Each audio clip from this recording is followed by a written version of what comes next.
Hey there, I'm Dave Hearn, and I'm the director of Kissimmee Park Observatory. In this Star Hopping Extra, we're going to take a break from our normal routine and learn about the different types of galaxies, all the different shapes and structures that these massive island universes can have, and how they might appear in your telescope eyepiece. More about this great stuff right after this. Stay tuned.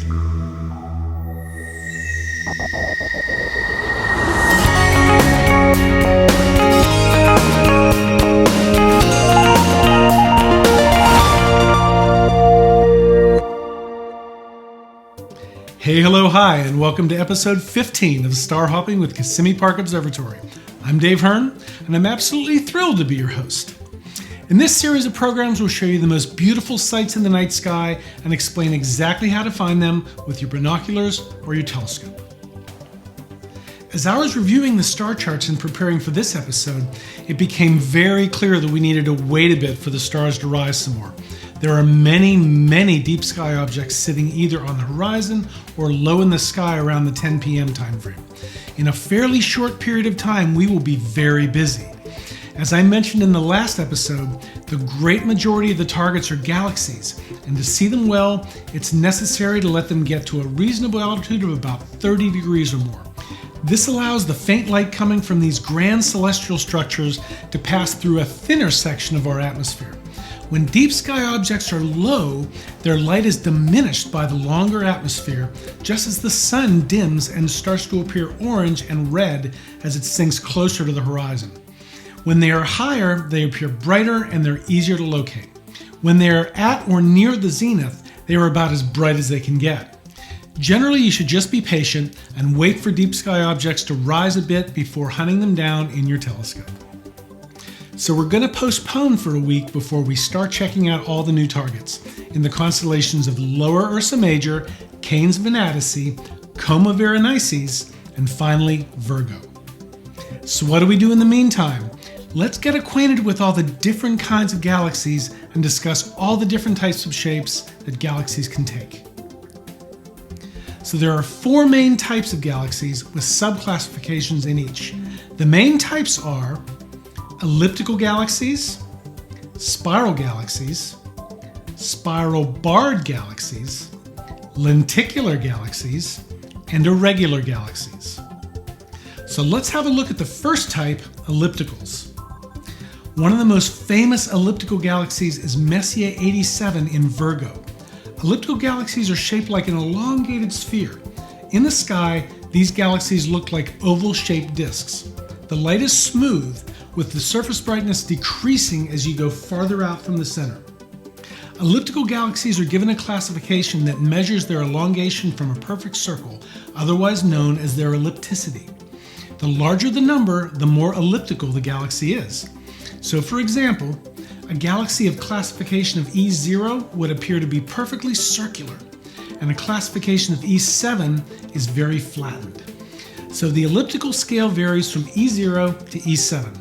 Elliptical galaxies have really no particular axis of rotation. The next type of galaxy is the one that most people are familiar with, the spiral galaxy. A perfect example of a grand design spiral galaxy is the Pinwheel Galaxy, also known as Messier 101 in Ursa Major. A grand design spiral has spiral arms that wrap symmetrically around the galactic core and are usually very long. Another well-known spiral is Messier 81, which we recently saw, also in Ursa Major. Spiral galaxies have three main components: a nuclear bulge, a disk, and a halo. The bulge is a spherical structure found in the center of the galaxy and contains mostly older stars. The disk is made up of dust, gas, and younger stars and forms the familiar spiral arm structures. The halo of a galaxy is a loose spherical structure located around the entire central structure of the galaxy. The really interesting thing about spiral galaxies is that since they are essentially huge disks of stars, they have a flat pinwheel shape. This shape presents itself in different ways depending on the three-dimensional orientation of the galaxy, as seen from our point of view. If you take that disk and rotate it that our perspective only sees the edge, what we view as a needle galaxy or edge-on spiral. A perfect example of this type of view is NGC 4565 in Coma Berenices. These are awesome deep sky objects and are usually very impressive in the eyepiece because it's easy to see the needle-like shape slicing across your eyepiece. Another famous edge-on spiral is the Sombrero Galaxy in the constellation of Corvus the Crow. In this object, it's easy to see the bulge of the central core of the galaxy and the edge of the disk cutting across the core. A galaxy that is partially tilted shows less of its structure, but creates another amazing perspective, and a great example of this is the famous Andromeda Galaxy, Messier 31. A second classification of spiral galaxies is the barred spiral galaxy type. We recently saw the best example of one of these in NGC 1365 in Fornax. These galaxies have a central bar that form the core of the galaxy. Then two arched and twisted arms connect to the ends of the bar and curve around the galaxy in opposite directions.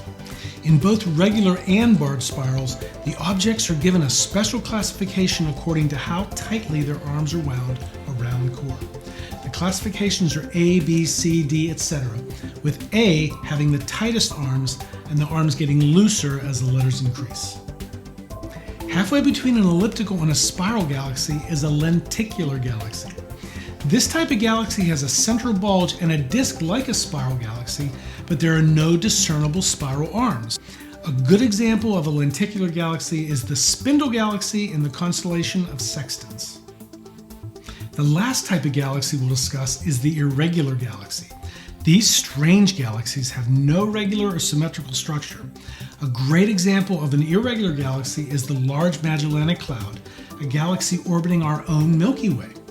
Another good example is Messier 82 in Ursa Major, which we saw a couple episodes ago. There are two types of irregulars. Type 1, in which we see lots of activity in star-forming regions, and Type 2, in which there is so much obscuring dust that very little can be seen. In Messier 82, a Type 1 irregular, we can see that there's certainly some great cataclysm going on in its core. I'm sure that if you were unfortunate enough to be on a planet nearby, the weather forecast would be very strange indeed.